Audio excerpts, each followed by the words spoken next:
I would like to welcome everyone on behalf of McGill Alumni Association of Turkey.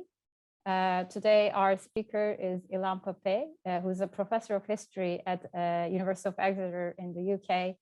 And he's also the director and senior fellow at the European Center for Palestine Studies in the Institute of Arab and Islamic Studies. Professor Pappé is the author of numerous articles and books, including The Ethnic Cleansing of Palestine and On Palestine, which is co-authored by Noam Chomsky. And his most recent books are The 10 Myths of Israel and The Biggest Prison on Earth, A History of the Israeli Occupation. Professor Pappé, without more anticipation, I would like to leave the floor to you. I'm so happy to be here, and I want to thank the McGill alumni in Turkey for organizing this meeting. I will speak for about half an hour because I'm sure you have a lot of questions and we don't have the whole evening in front of us. So I will try and kind of summarize my thoughts on the topic, why Palestine is still the issue, in a relatively concise manner, and hope that this will trigger enough comments and questions for us to have a proper conversation. Asking is Palestine still the issue is not a stupid question. After all, with the events unfolding in the Middle East and the Arab world since 2012, the pandemic, the global warming, and so on, one can argue that it's not that easy to attract the public opinion's attention or the political and economic and cultural elite's attention to the issue of Palestine and galvanize the same kind of attention, support, and solidarity as in the past. But I think that for many people, Palestine is still the issue. When we say it's still the issue, it's not the only issue, but it is an issue that epitomizes, represents other issues which at their very core are moral issues, are issues of ethics, are issue of justice. And I think for that reason, despite all the upheavals that and dramatic upheavals and some very tragic upheavals that catch our attention around the world or in the region we live in, it is Palestine that every now and then pops up as something that represents the injustice and the human-made catastrophes that are part of what really troubles us today as a society all over the world. Of course, Palestine is still the issue for the Palestinians and the people who support the Palestinian struggle. But I think it is an issue for many other people, and I will try and enlist them and explain why I think it is, and if it isn't, it should be an issue. And I would start with Europe. And I don't have a hierarchy here. The first group I mentioned is not necessarily the most important or the less important. I think they're all equally important when it comes to discussing the relevance of the Palestine issue today. It is an issue for Europe, and it should be an issue for Europe because the suffering of the Palestinians that was caused by the Zionist colonization of Palestine, started in the late 19th century and culminated in the Nakba, in the catastrophe and the expulsion, the massive expulsion of half of Palestine's population in 1948, and the continued expulsions and ethnic cleansing from 1948 until today. All this history of oppression, of dispossession and displacement was partly possible because it was condoned by European powers from the very moment that the Zionist movement targeted Palestine as the new homeland for the Jews of Europe somewhere in the late 19th century. This was a kind of a deal that particularly, I think, was sinister after the end of the Second World War and in the wake of the genocide of the Jews in Europe, the Holocaust. Europe never dealt properly with the fact that its most advanced nations, and it's not just Germany, its most advanced nations were involved in the genocide of Jews in the mid of the 20th century.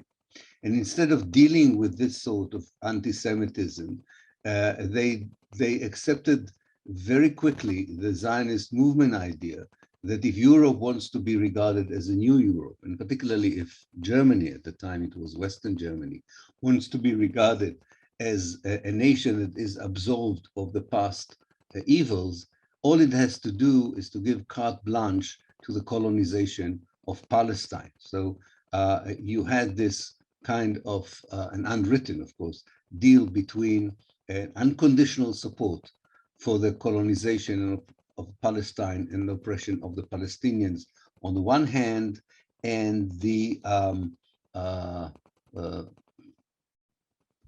absolution, if you want, of Europe from any proper dealing with the problem of anti-Semitism. And by the way, because Europe deal with the problem of anti-Semitism and it did not deal with the problem of racism altogether.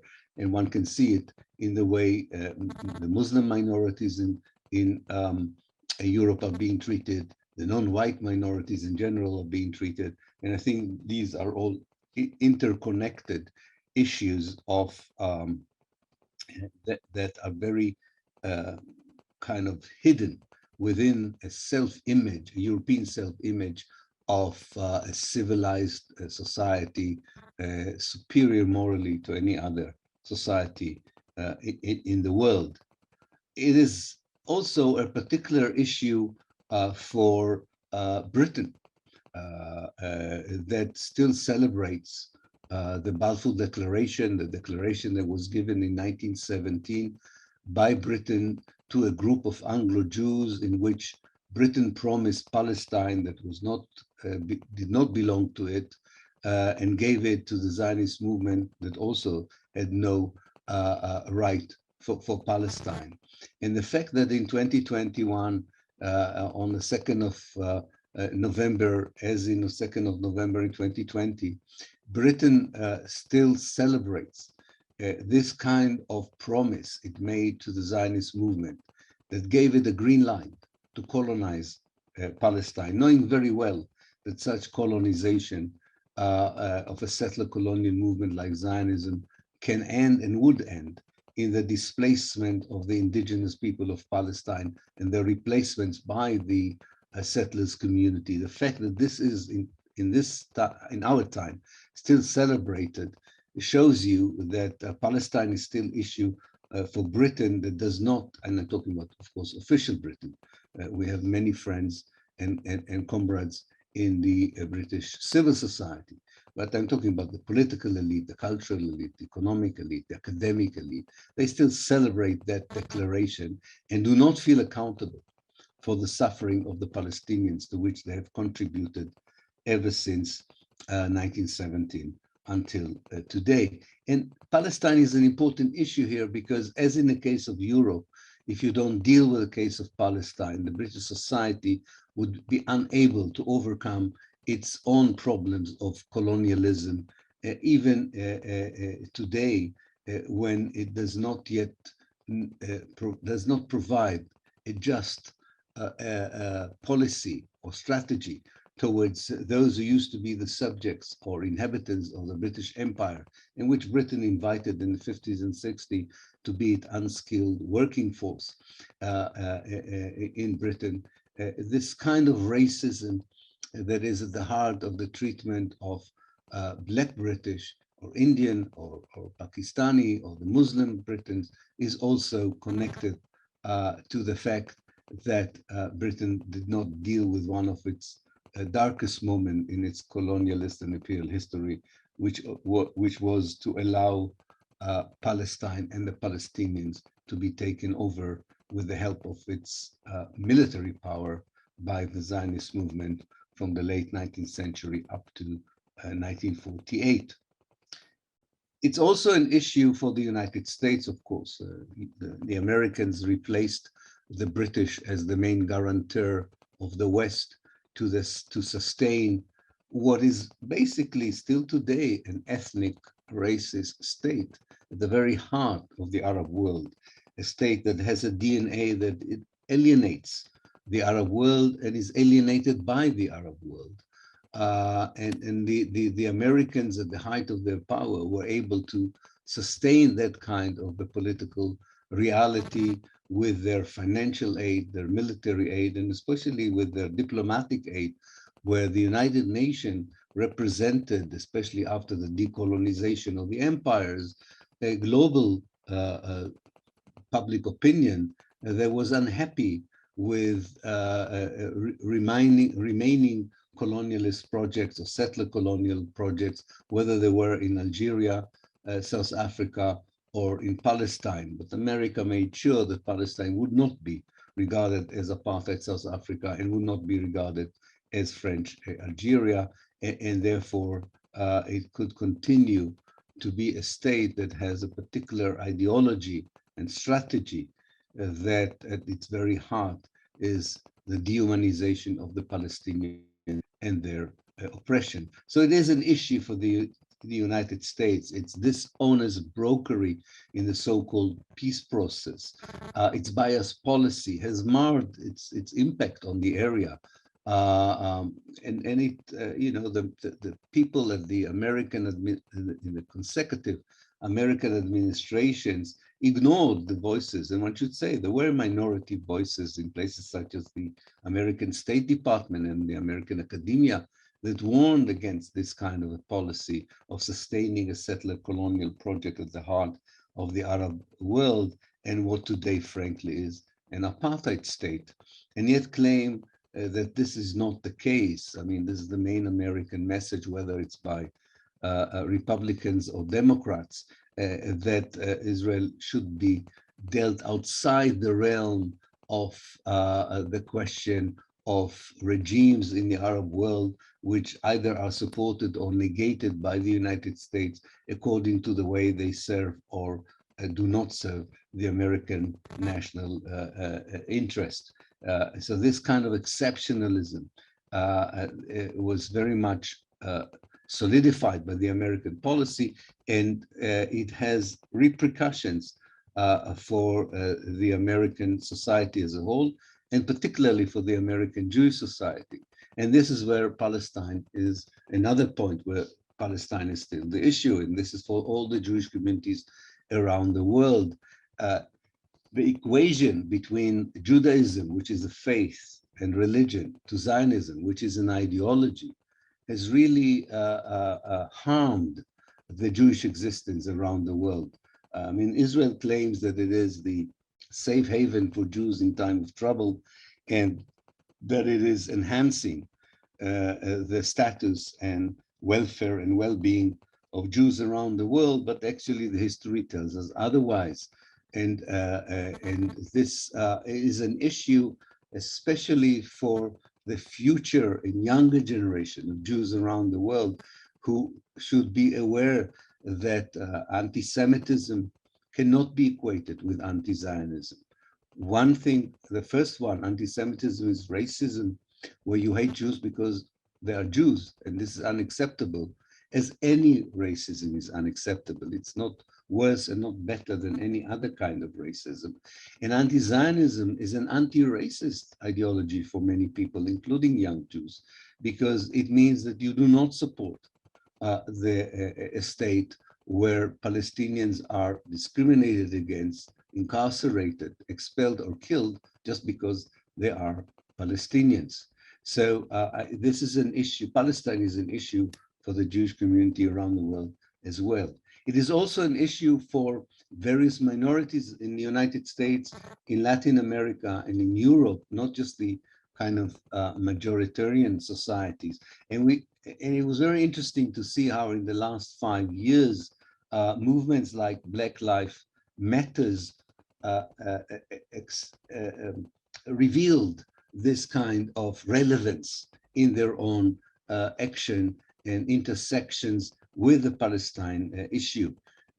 You began to see, and this also happened in other places in the world where minorities were targeted, where one could identify the relationship between the security industry in Israel, what is usually called as securitization, which is based on experiments done on Palestinian bodies and lives and houses and homes throughout the years.